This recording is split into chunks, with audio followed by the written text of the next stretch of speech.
Бейиш нуру.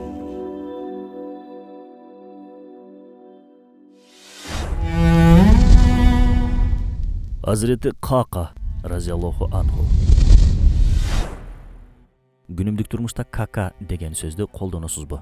Ооба, бул сөздүн мааниsin баарыбыз эле билсек керек.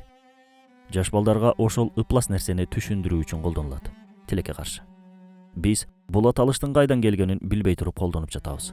Кака пайгамбарыбыз саллаллаху алейхи вассаламдын сахабасынын ысмы болгонун билчү элеңиз. Кака разияллаху анху жөөттөр эң көп корккон жана эң көп жаман көргөн сахаба болгон. Ал жөөттөр менен өтө көп согушуп, согуштун баарында тең аларды жеңип келген. Ошол себептен улам Hazreti Kaka разияллаху анхуну жаман көрүшкөн, ага кек сакташкан. Сахабага душмандыктарынан улам жаш балдарына адамдан чыккан ыплас нерсеге кака деп атып үйрөтүшкөн. Hazreti Kaka ибн Амр разияллаху анху арабтардын арасында согушчан уруу катары таанылган Тамим уруусунан болгон. Бул уруу пайгамбарыбыз Мухаммад саллаллаху алейхи вассаламдын алдына келген мезгилде пайгамбарыбыз менен болгон сүйлөшүүлөрү Худжрат сүрөсүнүн алгачкы аяттарынын түшүрүлүүсүнө себеп болгон. Демек, Тамим уулдары пайгамбарыбыз саллаллаху алейхи вассаламдын өмүрүнүн соңку жылдарында Мадинага келишкен. Ансызда Hazreti Kaka разияллаху анху менен пайгамбарыбыз саллаллаху алейхи вассаламдын байланышы өтө эле аз болгон. Тамим уулдары ыйман келтирип, мусулманчылыкты кабыл кылган соң Мадинада орну жоголуп жашай башташат. Бир күнү Hazreti Kaka разияллаху анху пайгамбарыбыз саллаллаху алейхи вассаламга маанилүү бир иш менен келип калат. О Аллахтын элчиси, мен Аллах жолунда жихадка чыккым келип жатат, дейт жихадка ашык болгон Kaka разияллаху анху. Сен жихад үчүн эмне даярдадың деп сурайт пайгамбарыбыз саллаллаху алейхи вассалам. Эки нерсени о Аллахтын элчиси, Аллахтын элчисине итаат жана жихад майданында мине турган ат деп жооп берет Kaka разияллаху анху. Ошондо пайгамбарыбыз саллаллаху алейхи вассалам ушундай дейт: эгер сен айткан эки нерсе сенде болсо, анда сен максатыңа жетесиң. Андан соң Hazreti Kaka разияллаху анху Аллахтын элчиси мага качан бир милдет берет экен деп күтүп жүргөндө, сүйүктүү пайгамбарыбыз саллаллаху алейхи вассалам акыретке сапар тартып кетет. Пайгамбарыбыз саллаллаху алейхи вассалам түбөлүктүү аламга кеткен соң Hazreti Абу Бакыр разияллаху анху халифа болот. Хижраттын 11-жылында Kaka ибн Амр разияллаху анху болсо, хижраттын 40-жылы дүйнө салган. Hazreti Абу Бакыр разияллаху анхунун халифачылыгынан тартып соңку деми чыкканга чейинки катышкан жихадтары өтө көп болгон. Алардын ичинен маанилүү деп эсептелген 1-2 жихад тууралуу айтып өтөлү. Ярмук согушу ислам тарыхында орду чоң болгон бир согуш. Өз мезгилинде Ярмук согушуна 2 Бадыр деп айтышкан. 2 Бадырды айтылуусунун бир себеби бул согушта 1000 сахаба катышкан. Анын ичинде 100 Бадыр газилери болгон. Бул согушта Анатолиянын, азыркы Туркиянын кабылгасы исламга ачылат. Рим империясы тизе бөгөт. Палестинанын, Иорданиянын, Ирактын мусулмандар тарабынан фатх кылынуусунун жолу ачылат. Согуш башталаардын алдында Ярмукта көп ийгиликке жеткен Сайфуллах, Аллахтын кылычы деп аталган Халид бин Валид ажылык сапарына чыгууга камданып жаткан болот. Дал ушул маалда мусулмандарга каршы 240 000 аскерден турган кошуунду жетектеп Византия императору Иракли келе жатат деген кабарды алышат. Hazreti Абу Бакыр мындан кабардар болгондон кийин дароо Халид бин Валидке кат жазат. Катта ушундай дейт: ажылык сапарын ташта. Азыр ажылыктан да маанилүү бир нерсе бар. Жоо келетат. Ислам кошуунун жетектөөңө алып, тийиштүү чараларды көр. Халид бин Валид аскерлер менен аттанып жөнөгөндө, Hazreti Абу Бакыр разияллаху анхунун аркасынан Иклима бин Абу Жахилдин жетекчилигинде 6000 аскерди кошумча күч катары жөнөтөт. Анын аркасынан дагы бир кошуунду кошумча күч иретинде аттандырат. Бул кошуундан Халид бин Валидке бир кат келет. Халид бин Валид катты окуйт. Ал катты Hazreti Абу Бакыр жазган болчу. Катта эмне деп жазганын билесизби? О Халид, сага ушундай бир жоокер жөнөттүм дейсиң, ал жоокер 1000 жоокерге тете. Анын сенин аскерлериңдин арасында болуусу сен үчүн 1000 аскерге ээ болуудан да жакшы. Кошуундун ичинде анын үнү болсо, ал кошуунду Аллах Таала эч качан жеңилүүгө учуратпайт. Ал ким деп ойлойсузбу? Ал пайгамбарыбыз саллаллаху алейхи вассаламдын сахабасы Hazreti Kaka ибн Амр разияллаху анху. Халид бин Валид разияллаху анху Hazreti Kakага дароо бир милдет берет. Аны атчан аскерлер бөлүгүнүн башчысы кылып дайындайт.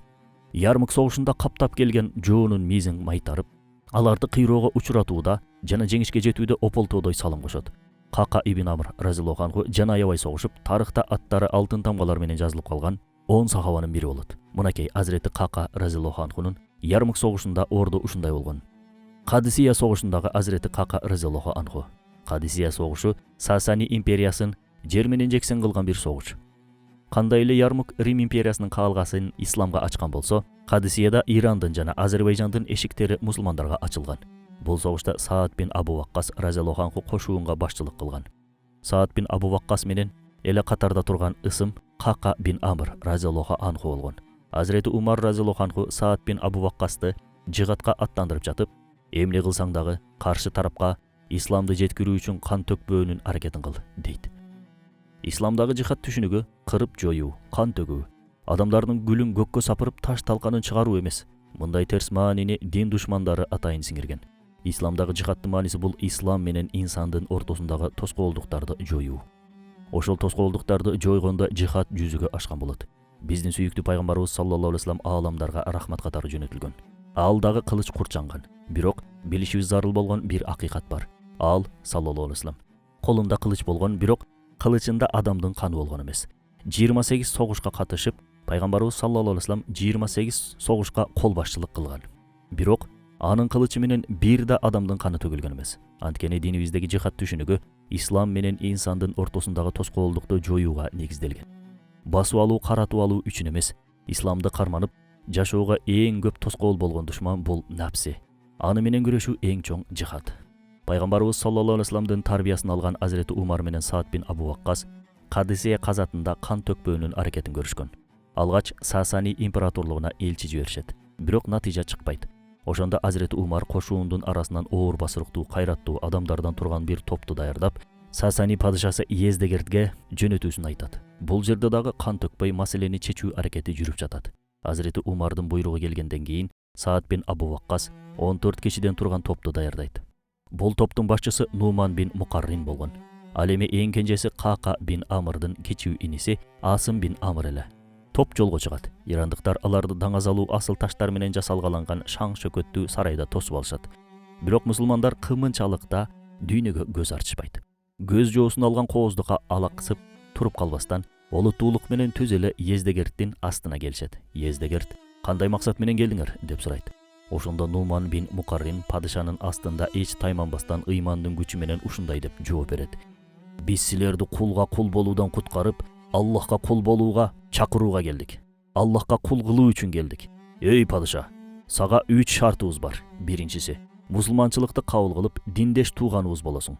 Экинчиси, биз сенин калкыңа исламды жеткиребиз. Бизге бут тосуп тоскоол болбойсуң. Эгер бул 2 шартты кабыл кылбасаң, анда 3-чү шартыбыз мындай: согуш майданына чык. Биз сени менен эркек чыгармашабыз."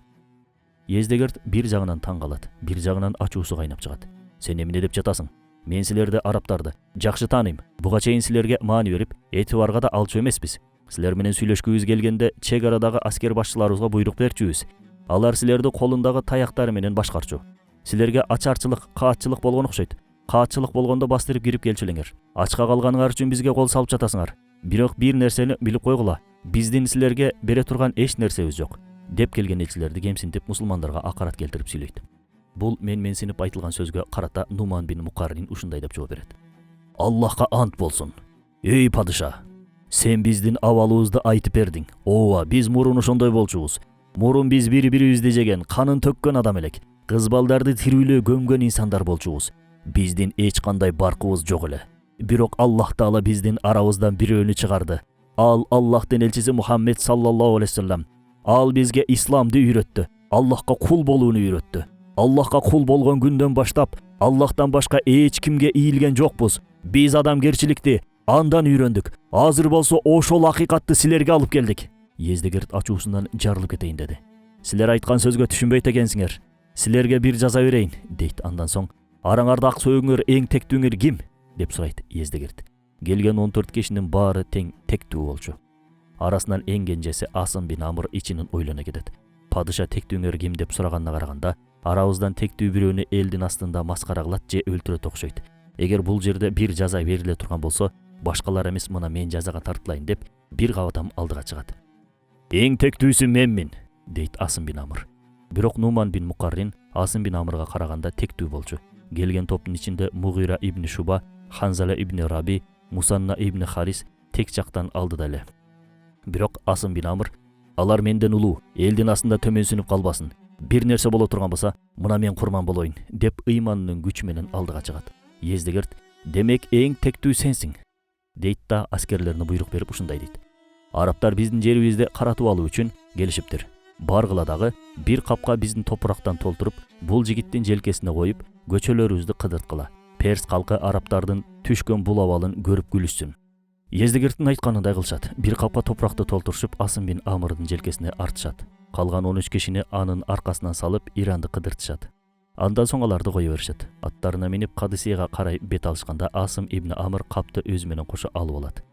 Аны көргөн Нуман бин Мукаррин: "Ташта, капты эмне кыласың? Ансыз деле эртеден бери сага таштышты", дейт. Бирок Асым ибн Амыр таштабай коет. Топуракты Ездигердин сарайынан баштап Кадисияга чейин алып барат. 14 кишиден турган топ кол башчы Саад бин Абу Ваккас разияллаху анху менен жолугушуу үчүн чатырга кирели деп жатканда, Асым ибн Амыр топуракты көтөргөн бойдон бийигирээк дөбөгө чыгат. Капты бошотот. Капты силкип жатып, мусулман аскерлерге кайрылат. "О, ислам жоокерлери! О, мусулман кошууну! Иран топурагын силерге биринчилерден болуп желкеме ташып келдим. Калганын болсо силер кылычыңар менен аласыңар." Такбирлер жаңырып турду. Мусулман аскерлер деми көтөрүлүп, кайраты курчуду. Кака ибн Амыр келип, инисин кучактап өбөт. Инисинин кылган ишин алкап, аны мактайт. Ошол күнү ошол майданда эки бир тууган ыйман үчүн күрөшүүдө бири-бирине арка жөлөк болуу үчүн сөз беришет. Сөздөрүнө туруштубу? Турганда да кандай турушту? Кадисия согушунда жеңишке жетүүдө агайыны ополтоодой эмгек сиңиришти. Жандарын ооздарына тиштеп, жан аябай кармашты. Душмандын быт-чытын чыгарышты. Кадисия согушунда ийгилик мусулмандарга жылмайды. Саад бин Абу Ваккас Азирети Умарга кат жолдойт. Каттын бир жеринде Саад бин Абу Ваккас Кака ибн Амыр тууралуу ушундай сөз кылат. "О, момундардын амири, Кака ибн Амыр ушундай бир жигит дейсиң, ага тең келер жигит жок. Бул согушта 30 жолу душманды жарып кирди. Ар 30-унда да душмандын аскер башчысын өлтүрдү. Кадисия согушунда жеңип чыгууда чоң ийгиликтерге жетти." Ислам баатырларын эр жүрөк, тайманбас, бүркүттөй алгыр, арстандай шер кылган бул ыйман, ислам, Куран жана мекен үчүн жанын садага чаптырган нерсе алардын тоодой кебилбес ыймандары үчүн болгон. Сүйүктүү пайгамбарыбыз Мухаммад саллаллаху алейхи вассалам мекенди сүйүү ыймандан деп айткан. Бадыйы заман бир улуттун жаштары качан Куран жана андан жаркырап чыккан илимдер менен нурданса, ошондо ал улут өсүп өнүгө баштайт деп айткан. Демек ыйманыбыз канчалык бекен болсо, ислам жана Куранга канчалык ылайык жашаган болсок, мекенибиз да ага жараша гүлдөп өнүгөт.